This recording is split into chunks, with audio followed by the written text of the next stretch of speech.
Hello दोस्तों, welcome to my YouTube channel. दोस्तों, मैं सोनू सर आपके सामने दोबारा हाजिर हूँ एक नए पेपर सेट के साथ में। दोस्तों, जैसा कि हम जानते हैं, इंडियन एयरफोर्स अग्निवीर की एग्ज़ाम डेट आ गई है 22 मार्च। और अगर अभी तक आपने स्टडी स्टार्ट नहीं की है तो बिल्कुल टेंशन लेने की ज़रूरत नहीं है। अभी जो भी कुछ दिन बचे हुए हैं हमारे पास में, आज ये जिस दिन ये वीडियो बन रहा है आज 9 तारीख है और आपको 22 मार्च को एग्ज़ाम में बैठना है। तो अगर आपके पास में 10 दिन भी हैं, अगर इस 10 दिन के अंदर भी मान लीजिए अगर सारे फेस्टिवल्स हटा दें तो आपके पास में करीब 10 दिन हैं, और इस 10 दिन के अंदर भी अगर आपने मेरे दिए हुए पेपर सेट को कवर कर लेते हैं, उसी के वीडियो को अगर आप देख लेते हैं, तो आपको एग्ज़ाम में कुछ एक्स्ट्रा पढ़ने की ज़रूरत नहीं पड़ेगी। देखिए, यहाँ पर अग्निवीर एयरफोर्स बैच को लेकर आए हैं। प्रीवियस ईयर क्वेश्चन पेपर हैं, जैसा फाइनल एग्जाम में आता सेम उसी तरह से है। यहाँ पे आज चर्चा करने वाले हैं हम सेट नंबर 40 की। रोजाना रात को 9 बजे हम आपके लिए एक पेपर सेट लेकर आते हैं, और ये बहुत ही इंपॉर्टेंट क्वेश्चन से बना हुआ पेपर सेट होता है। बहुत एनर्जी लगती है बेटा पेपर सेट को कवर करने में, उस तरह के क्वेश्चन लाने में। चलिए, तो बढ़ता हूँ मैं आगे की तरफ। Air force X and Y group, English air force का ये पूरा का पूरा मैंने ये सिलेबस आपके सामने पुट कर दिया है। ये रहा क्वेश्चन नंबर 1। तो देखेंगे यहाँ से अनसीन पैसेज आपको बताना है। ब्लू पोएट्री पॉटरी, पॉटरी का मतलब क्या होता है? मिट्टी के बने हुए जो बर्तन होते हैं, pottery is widely recognise as the traditional craft of the Jaipur and though it is the Turco Persian in origin. देखिए, ब्लू कलर की जो पोइट्री होती है ये जयपुर का एक ट्रेडिशनल क्राफ्ट है, लेकिन ये कहाँ से उत्पन्न हुआ है? टर्की से और पर्शिया से ये उत्पन्न हुआ है। The name blue poetry comes from the eye catching cobalt blue dye use to colour the poetry. देखिए, ये जो ब्लू पोएट्री जो नाम आया है, ये कहाँ से आया है? ये एक कोबाल्ट जो होता है, ब्लू कलर की डाई होती है कोबाल्ट, उससे मिला है, जिसका हम यूज़ करते थे पॉटरी में कलर करने के लिए। It is relatively unusual as a type of luxury Indian pottery, as most Indian types and functional and though often highly decorated decorated relatively low prestigious ware. देखिए, इसमें होता क्या था कि जैसे जो भी छोटे छोटे जो बर्तन होते थे घरों के अंदर, जो बर्तन मिलते हैं, उन बर्तनों को, मिट्टी के उन बर्तनों को इस तरीके से ब्लू कलर से कलरफुल कर दिया जाता था, जो बहुत ही आकर्षक दिखाई देते थे। Jaipur blue poetry is glazed and low fired. देखिए, जयपुर में जो पोएट्री बनाई जाती है, जयपुर में जो बर्तन बनाए जाते हैं, वो कैसे बनाए जाते हैं? ग्लेज्ड मतलब जलता हुआ, लो फायर्ड धीमी आंच पर उनको सेका जाता है। नो क्ले इज यूज्ड, उसमें कोई मिट्टी भी यूज नहीं होती। The dough of the poetry is prepared by, जो पोएट्री बनाने के लिए, बर्तन बनाने के लिए या वस्तु बनाने के लिए जिस डो का, जिस आटे का या जिस मिक्सचर का यूज़ किया जाता है, वो क्या होता है? Is the mixing of quartz stone powder. उसमें क्वार्ट्ज स्टोन पाउडर होता है, पाउडर्ड ग्लास होता है, फुलर्स अर्थ होते हैं, बोरेक्स, गम और वाटर। इन सारी चीज़ों का मिश्रण होता है जिससे वो एक आटा बनता है। And some of the poetry is the semi transparent, और कुछ पोएट्री क्या होती है? सेमी ट्रांसपेरेंट होती है पॉटरी। और most decorated with the bird and animal motifs, और उनके ऊपर पक्षियों और जानवरों के चित्र बने रहते हैं। Being fired at very low temperature makes them fragile. यहाँ पर एक वर्ड आया है बेटा फ्रजाइल, ये आपके एग्जाम में बहुत आएगा। फ्रजाइल का मतलब होता है वीक, कमजोर। ठीक है, तो लो टेम्परेचर पे उसको बनाया जाता है, जिससे वो क्या हो जाते हैं? जब उनको काफ़ी लो टेम्परेचर पे फायर किया जाता है तो वो क्या बने रहते हैं? कमज़ोर बने रहते हैं।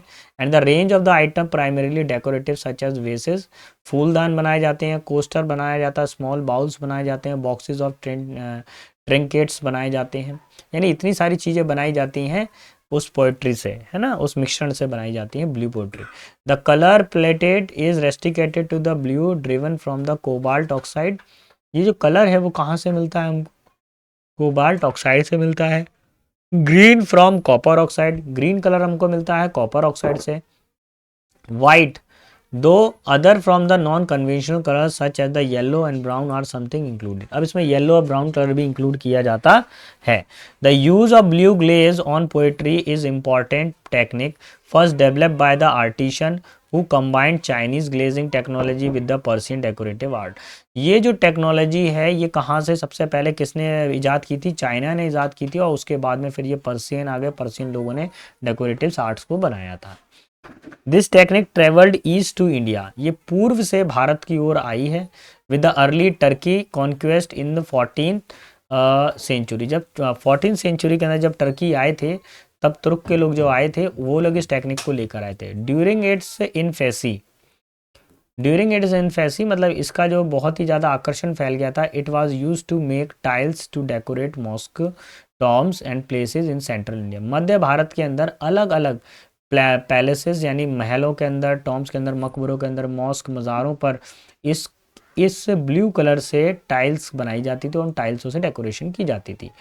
Letter following their conquest and arrival in India, और उसके बाद में फिर क्या हुआ, उसका प्रभाव पूरे के पूरे भारत में देखने को मिला। The Mughal began using them in India, और मुगल ने क्या किया, भारत में भी इसका प्रयोग करना चालू कर दिया। ग्रेजुअली, धीरे धीरे, the blue glaze technique grew beyond an architectural accessory to Indian potters. और ये जो टेक्नोलॉजी है धीरे धीरे करके कहाँ पे पहुंची, ये इंडियन पॉटर्स के हाथों में पहुंची। From there the technique travel to the plains of Delhi, और ये फिर कहाँ पे पहुंची, दिल्ली तक भी पहुंची। And in the 17th century went to the Jaipur, और 17वीं शताब्दी के अंदर ये जयपुर में पहुंची। Other accounts of the craft state that the blue poetry came to the Jaipur in the early of 19th century. बाकी लोगों का ये भी मानना है कि ये 19वीं सदी में भारत में आई थी, 19वीं सदी से पहले भारत में आई थी शुरुआत में। And under the ruler of Sawai Ram Singh द्वितीय, सवाई राम सिंह द्वितीय के अंदर ये आई थी। The Jaipur king had sent local artisan to Delhi, Jaipur के जो कलाकार थे, जयपुर के जो राजा थे, उन्होंने जयपुर के कारीगरों को कहाँ भेजा, दिल्ली पे भेजा, to be trained in the craft, और वहाँ से बोला था कि उधर से कला को सीख कर आए। हाउएवर बाय द 1950 1950 तक blue poetry had all but vanished from Jaipur. देखिए 1950 तक ये जो ब्लू कलर वाला जो बनाया जाता था पोएट्री, वो पूरे भारत में फैल गई थी, लेकिन जयपुर से गायब हो गई थी। When it was re-announced through the effect of the muralist and painter Kripal Singh Shekhawat with the support of patrons such as the Kamla Devi Chattopadhyay and राजमाता गायत्री देवी। अब तीन लोग आ गए, एक आ गए कृपाल सिंह शेखावत, ये फेमस पेंटर थे और कलाकार थे। इनकी सहायता की थी किन्होंने, राजमाता गायत्री देवी ने और कमला देवी चट्टोपाध्याय जी ने। ये तीनों के तीनों ने मिलकर इस जो कला जो जयपुर से विलुप्त हो गई थी ब्लू पोएट्री वाली, उस कला को दोबारा से जीवित किया उन्होंने। चलिए जवानों, अब हम क्वेश्चन नंबर 1 पर आते हैं। Blue poetry is different from the usual Indian poetry because it is, देखिए जो पहले हमारे भारत में जो बर्तन बनाए जाते थे मिट्टी के, उनसे ये ब्लू कलर की मिट्टी वाले जो पोएट्री है वो बिल्कुल अलग थे। क्या था रीज़न, क्या था इसका कारण, ये था a luxury and high prestigious poetry. तो ब्लू कलर की जो पोएट्री थी उसको क्या माना जाता था, काफ़ी लग्जरियस माना जाता था और बहुत ही ज़्यादा मतलब महंगा और अच्छा माना जाता था। Which of the following statement is not true, इनमें से कौन सी स्टेटमेंट सही नहीं है। तो देखेंगे the blue glaze technique was use to embellish the mosque and tombs, इनमें से कौन सा सत्य नहीं है, तो भैया ये तो सत्य बात है। ठीक है, ब्लू कलर का जो यूज़ है वो मज़ारों को सजाने के लिए, मस्जिदों को सजाने के लिए प्रयोग किया जाता था। The green colour is used in poetry is obtained from the copper oxide, ये बिल्कुल सही बात है। कॉपर ऑक्साइड से हमको क्या मिलता है, ग्रीन कलर मिलता है, यहीं कहीं पे लिखा होगा इसके बारे में। देखिए मैं यहाँ पे बता दूँ, कलर का डिस्क्रिप्शन यहाँ दिया हुआ है। लाइन नंबर 3 पर आते हैं हम। ठीक है, 1 2 3। अब थर्ड वाले में क्या लिखा हुआ है, blue colour drive from cobalt oxide, green from the copper oxide. तो ग्रीन कलर हमको किससे मिल रहा है, कॉपर ऑक्साइड से मिल रहा है, तो ये बात भी बिल्कुल सही है सेंटेंस के अंदर। ठीक है, अब बोला गया है blue poetry is fired at low temperature for strength. अगर आप देखें ये वाले सेंटेंस को, इसके बारे में विवरण कहाँ पे मिल रहा है, वो हमको मिल रहा है यहाँ पर। देखिए बोला गया है जो ब्लू कलर की पोएट्री थी, being fired at very low temperature that makes them fragile, जो उनको क्या करती थी, कमज़ोर बनाती थी। अगर धीमे टेम्परेचर पे आग को दिया जाए तो वो क्या करती थी, उनको फ्रेजाइल बनाती थी। उस कांच को अगर आप धूप में, अगर आप आग के अंदर रखोगे तो पिघल जाएगा। तो ऐसे ही वो ब्लू कलर की जो पोएट्री थी वो क्या करती थी, लो टेम्परेचर पे वीक हो जाती थी। लेकिन यहाँ तो स्ट्रेंथ लिखा हुआ, तो ये तो गलत है। Rajmata Gayatri Devi patronise the cap craft for the blue pottery, बिल्कुल सही है। राजमाता गायत्री ने जो है ब्लू कलर वाली पोएट्री उसका सहयोग किया था, बिल्कुल सही है। अब देखो सेंटेंस में क्या बोला गया है, which of the following statement is not true, जो सही नहीं है वही हमको टिक करना है। पहला वाला सही है, दूसरा सही है, चौथा सही है, लेकिन तीसरा वाला सही नहीं है। तो हमारा आंसर लगेगा बेटा सी फॉर कलकत्ता। ये ध्यान रखिए, एग्जाम में ऐसा क्वेश्चन जरूर आता है, फिर की क्वेश्चन। क्वेश्चन नंबर 3 पर आ जाइए। The technology of the glazing was adopted from the, जो ग्लेजिंग है यानी कि जो चमकाने की है या चमक की जो टेक्नोलॉजी है वो कहाँ से प्राप्त की थी? भैया ये चाइनीज़ टेक्नोलॉजी थी सबसे पहले। पहले चाइना पे आई, फिर तुर्क और पर्शियन पे गई, फिर उसके बाद में ये मुगल्स के पास में आई, फिर ये भारत में आ गई। आगे बढ़ते हैं क्वेश्चन नंबर 4 पर। नाउन फॉर्म बताना है आपको वर्ड इंटेलिजेंट का। ठीक है, पहली बात जो इंटेलिजेंट वर्ड है वो है हमारे पास में एडजेक्टिव। ठीक, यहां पर आपको नाउन फॉर्म बताना है, तो नाउन फॉर्म होता है बेटा इंटेलिजेंस। इंटेलिजेंट का नाउन फॉर्म क्या बनता है? इंटेलिजेंस बनता है, यही आप याद रखिए, ऑप्शन ए फॉर अमेरिका। आगे बढ़ेंगे क्वेश्चन नंबर 5 पर। आपको इसके अंदर एरर फाइंड आउट करनी है। Iodine deficiency is an easy and inexpensive nutrient disorder to prevent. देखिए आयरन डेफिशिएंसी क्या है कि एक बहुत ही आसान और कम खर्चीला न्यूट्रिएंट डिसऑर्डर है जिससे हम बच सकते हैं। आयोडीन की कमी होने से क्या हो जाता है? गला मोटा सा हो जाता है, घेंगा हो जाता है। तो आयोडीन की कमी को पूरा करने के लिए हम लोग नमक का यूज करते हैं, तो ये बेटा एक कमी है। तो न्यूट्रिएंट में क्या हो जाएगी? डेफिशिएंसी। न्यूट्रिएंट डेफिशिएंसी है बेटा, ये एक कमी है, यही इसका आंसर होना चाहिए। आपको एक वर्ड जोड़ना पड़ेगा, वो वर्ड क्या जुड़ेगा? न्यूट्रिएंट डेफिशिएंसी डिसऑर्डर, ये आपको जोड़ना पड़ेगा और आपका आंसर हो जाएगा ऑप्शन नंबर सी। सी इसका फाइनल आंसर हो जाएगा। आगे बढ़ूंगा क्वेश्चन नंबर 6 पर। 6 पर बेटा आपको एरर बताना है। एरर जो बेस्ड है बेटा वो आर्टिकल बेस्ड एरर है। क्या है? आर्टिकल बेस्ड एरर है। चैप्टर आर्टिकल को आप अच्छे से रिवाइज कर लीजिए, किसी ना किसी फॉर्मेट में ये क्वेश्चन आपसे पूछा ही जाता है। अभी देखिए यहाँ पे साइंटिस्ट क्या हैं? बहुत सारे हैं। क्या है यहाँ पे? साइंटिस्ट बहुत सारे हैं। जब बहुत सारे साइंटिस्ट हैं, scientist consider that the knowledge had it's limit. बहुत सारे वैज्ञानिकों का मानना, सॉरी एंशियंट्स, एंशियंट का मतलब क्या होता है? बुजुर्ग लोग। पुराने बुजुर्ग लोगों का मानना था कि नॉलेज क्या है कि उसकी एक लिमिट है। तो यहाँ पर एन नहीं आएगा, ये अननेसेसरी है, ये कोई आर्टिकल आना ही नहीं चाहिए। तो option number A will be final answer. Clear? Question number 7 पर आता हूं बेटा। Do not touch any items display on the glass self. जो भी आइटम ग्लास सेल्फ पे दिखाई दे रहा है आप उसको टच ना करें। अब इसको जब भी कभी बताएं, जब भी कभी सेंटेंस की शुरुआत आपके पेपर में किससे हो? डू नॉट से हो, तो उसको बनाने का तरीका क्या है? आपको या तो आप लेट से बना सकते हैं या आप शुड से बना सकते हैं, दो ही चीज़ें यूज़ की जा सकती हैं। ठीक है, और मैं चेक करूंगा एक एक करके क्या क्या चीज़ मैं बना सकता हूँ। डू नॉट आ गया, टच वर्ब की फर्स्ट फॉर्म आ गई, और एनी आइटम्स ये हो गया ऑब्जेक्ट। ठीक है, एनी आइटम डिस्प्लेड ये हमारे पास में ऑब्जेक्ट हो गया कंप्लीट। ऑन ग्लास सेल्फ ये हमारे पास में अदर वर्ड हो गया। जब इसको सॉल्व करूंगा तो मैं कैसे सॉल्व करूंगा? पहले तो ये जो अननेसेसरी वाले उनको हटा दूँ। फोर्थ वाला देखिए, फोर्थ वाला मैं हटा देता हूँ, अननेसेसरी है। थर्ड वाले में विल आ रहा है, इसको भी हटा देता हूँ। अब जरा मैं इसको सॉल्व करने की कोशिश करता हूँ। Let any items displayed on glass selves be touched. देखिए लेट तो आ रहा है यहाँ पर, और यहाँ पर ये डू नॉट का नॉट नहीं दिखाई दे रहा है, क्योंकि सेंटेंस में देखिए नॉट लगा हुआ है, लेकिन लेट वाले सेंटेंस में कहीं पर भी ऐसा आपको मेंशन नहीं किया गया है कि नॉट आ रहा हो, तो फर्स्ट वाला भी कैंसिल। अब बेटा ऑप्शन बी ही बचता है ऐसी हालत के अंदर। देखिए no items displayed on the glass shelf should be touched. तो कभी कभी ऐसा होता है कि डू नॉट वाले को हम एडवाइस केस जब मानते हैं तब शुड का यूज करते हैं। Option number B will be final answer. Clear? 8 पर आ जाइए। 8 में क्या बताना है? द आर्टिस्ट सेड, आर्टिस्ट ने कहा, I was painting a picture here at the bank of this river. तो सारी चीज़ें देखिए, आर्टिस्ट की जगह पे आर्टिस्ट रहेगा, सेड की जगह सेड, इन्वर्टेड कॉमा की जगह दैट। अब ये आ रहा है आई, आई की जगह पे क्या आ गया? ही। जो वाज है, जो वाज या वर होता है वो हमेशा बदलता है हैड बीन में। वाज वर किस में बदलता है? हैड बीन में। तो had been had been had been आ रहा है। ठीक है, पेंटिंग आ रही है वर्ब की फोर्थ फॉर्म, यहाँ तक भी ठीक है, ये भी ठीक है। लगभग अगर देखूँ मैं तो यहाँ तक तो सारा मैटर लगभग एक जैसा ही आ रहा है। अब पिक्चर आ रहा है, ये भी ठीक है, ये भी ठीक है, ये भी ठीक है, ये भी ठीक है। अब आ रहा है यहाँ पे हेयर। बेटा हेयर का क्या बनता है बताइए? हेयर का बनता है देयर। क्या बनता है? हेयर का देयर। तो यहाँ पर हेयर है, ये कैंसिल हो जाएगा। यहाँ पे लास्ट वाले में भी हेयर है, कैंसिल हो। यहाँ देयर आ रहा है, देयर आ रहा है, बिल्कुल सही है। At the bank of this और दैट रिवर। देखिए दिस का किस में बदलता है बेटा, दैट में बदलता है। दिस का हम किस में बदलते हैं, दैट में। तो 3 चेंजेस आ रहे हैं बेटा, यहाँ पर क्या आ रहा है, दिस आ रहा है, इसको भी चेंज करेंगे तो बनेगा दैट। लगभग जो सारा सेंटेंस करेक्ट है वो ऑप्शन नंबर सी में ही सारा करेक्शन दिया गया है, वही हमारा आंसर हो जाएगा।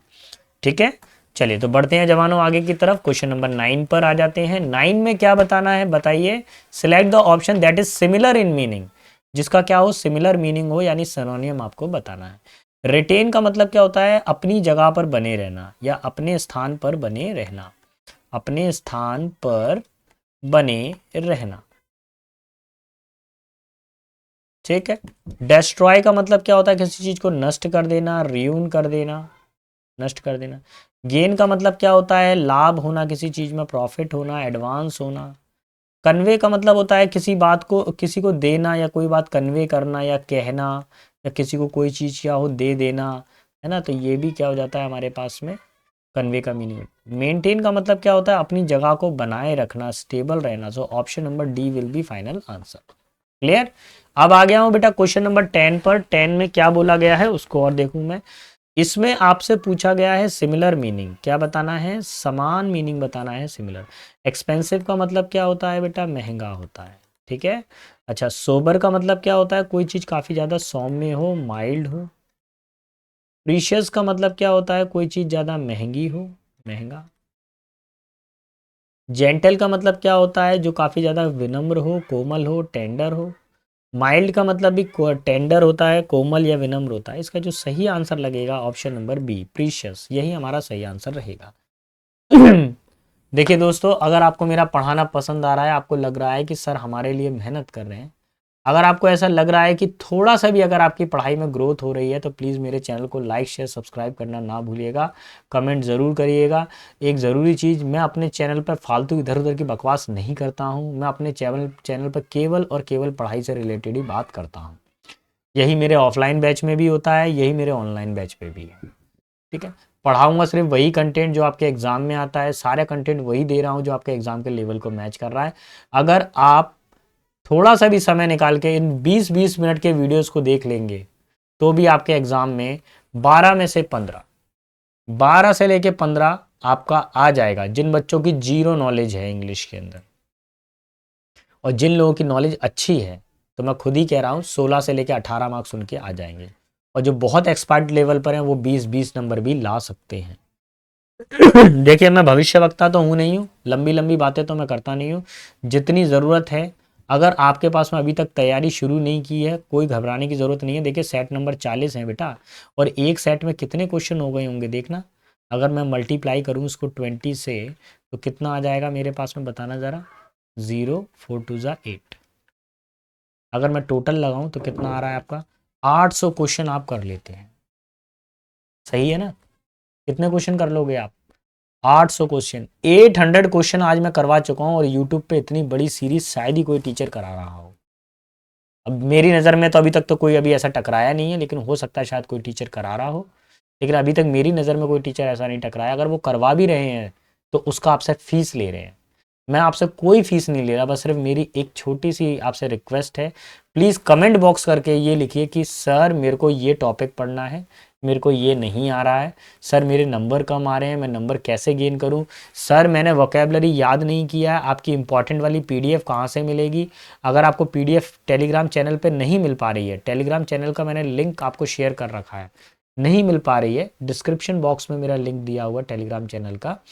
अगर आपको नहीं मिल पा रहा है, आप नहीं ढूंढ पा रहे हैं, बिल्कुल ना घबराएं। मेरा नंबर फ्लैश हो रहा है, इस व्हाट्सएप नंबर पर आप अपना नाम लिखकर और नीचे लिख देना एयरफोर्स XY ग्रुप अग्निवीर और वोकेबलरी। तो मुझे पता चल जाएगा कि मेरे को अग्निवीर वाली वोकेबलरी आपको शेयर करनी है। 7-8 पेज हैं वोकेबलरी के, उन्हीं में से आ जाता है, ज़्यादा याद करने की ज़रूरत नहीं है। आता है तो 5 में से 3 क्वेश्चन तो आपके बन ही जाएंगे उसमें से वोकेब के। एक हाथ तो देखो हर साल नया आता है, उसमें मैं भी कुछ नहीं कर सकता। चलिए बिना समय गवाए आगे की तरफ बढ़ता हूँ। Wait for me dash I come back, मेरा इंतजार करो मैं लौट कर आता हूं। तो यहाँ पर देखिए, मेरा इंतजार करो जब तक मैं लौट कर नहीं आता, तो यहाँ पर क्या आना चाहिए, जब तक के लिए अनटिल आना चाहिए, जब तक मैं लौट के नहीं आता। अनलेस का मतलब होता है यदि नहीं, अनटिल का मतलब होता है जब तक की नहीं, और का मतलब होता है या, एल्स का मतलब होता है अथवा। ठीक है, अभी मैं जो आंसर लगाया हूँ ऑप्शन नंबर बी। 12 पर आ जाएंगे। 12 में क्या बोला गया है, he is rich dash unhappy. वह रिच तो है लेकिन कैसा है, अनहैप्पी है। तो ऐसी स्थिति में जब प्लस और माइनस हो तब हमेशा हम किसका यूज करते हैं, ऑप्शन बी, या बी यानी कि बट आएगा। ठीक है, आया समझे बेटा। कौन सा चैप्टर था, कंजंक्शन का। 13 पर आ जाइए। दो she is keenly interested in singing, she is not good dash it। देखिए आपके एग्जाम में मैं एक ट्रिक बताऊं, कभी भी गुड आएगा ना तो उसके बाद में फिक्स्ड प्रपोजिशन एट आता है। क्या आता है, गुड एट आता है, यही इसका आंसर है। और पेपर में अच्छे से याद करके जाइएगा, ये प्रपोजिशन जरूर टकराता है आपके पेपर में। मैं 4-5 साल से देख रहा हूँ, ये कहीं ना कहीं किसी ना किसी एग्जाम में जरूर आ रहा है। ठीक है, गुड के साथ में एट, गुड इन मत कर देना, गुड एट करना। ठीक है, अगला हमको बताना है करेक्ट स्पेलिंग। तो सुपर सीड की स्पेलिंग करेक्ट है यहाँ पर ऑप्शन नंबर सी। इसका मतलब क्या होता है, अतिक्रमण करना। क्या होता है, उल्लंघन करना किसी चीज को, है ना, ट्रांसपेस करना या ट्रांसग्रेस करना। ट्रांसग्रेस का मतलब होता है अतिक्रमण करना किसी चीज का। तो यही हमारा आंसर है। आगे की तरफ बढ़ेंगे, आपको करेक्ट स्पेलिंग बताना है अबेंडेंट का। तो ऑप्शन नंबर डी बिल्कुल करेक्ट है, अबेंडेंट। अबेंडेंट का मतलब क्या होता है, कोई चीज क्या हो, पर्याप्त मात्रा में हो, प्रचुर मात्रा में हो, तो प्लेंटी बोल सकते हैं। ठीक है, चलिए आगे बढ़ूंगा क्वेश्चन नंबर 16 पर। 16 पर वन वर्ड सब्स्टिट्यूशन बताना है, अ स्लोली मूविंग मास और रिवर ऑफ आइस। देखिए एक बर्फ का टुकड़ा जो पानी के अंदर बहता हुआ जा रहा है, तो आप उसको क्या बोलते हो, हिमखंड बोलते हो, ग्लेशियर। बर्फ का टुकड़ा यानी हिमखंड। फिर आ गया हमारे पास टाइफून। टाइफून का मतलब होता है बेटा आंधी। एवलांचे आप लोगों ने देखा है, जहां पर बर्फीले प्रदेश होते हैं वहां पर क्या होती है, बर्फ पिघलती है, तो इसको बोला जाता है हिमस्खलन। तो बर्फ की बहुत, जैसे पर्वत है, पर्वत के ऊपर से बर्फ का अचानक से इतना हिस्सा टूटकर नीचे की तरफ गिरने लगा और उससे क्या आ गया, तूफान आ गया, तो उसको बोलते हैं एवलांची। अच्छा ब्लिजार्ड क्या होता है, ब्लिजार्ड का मतलब होता है बर्फानी तूफान। इसमें क्या होती है, तूफान आएगा, हवा आएगी तेज, लेकिन कैसा आएगा, बर्फ वाला तूफान आएगा, बर्फानी तूफान। अभी हमको चाहिए धीरे धीरे बर्फ पिघल के जा रही है, so option number A glacier इसका आंसर हो जाएगा। 17 पर आ जाएंगे। 17 में क्या बोला गया है, यहाँ पर आपको बताना है अपोजिट बताना है। क्या बताना है, अपोजिट वर्ड बताना है आपको दिए गए शब्द का।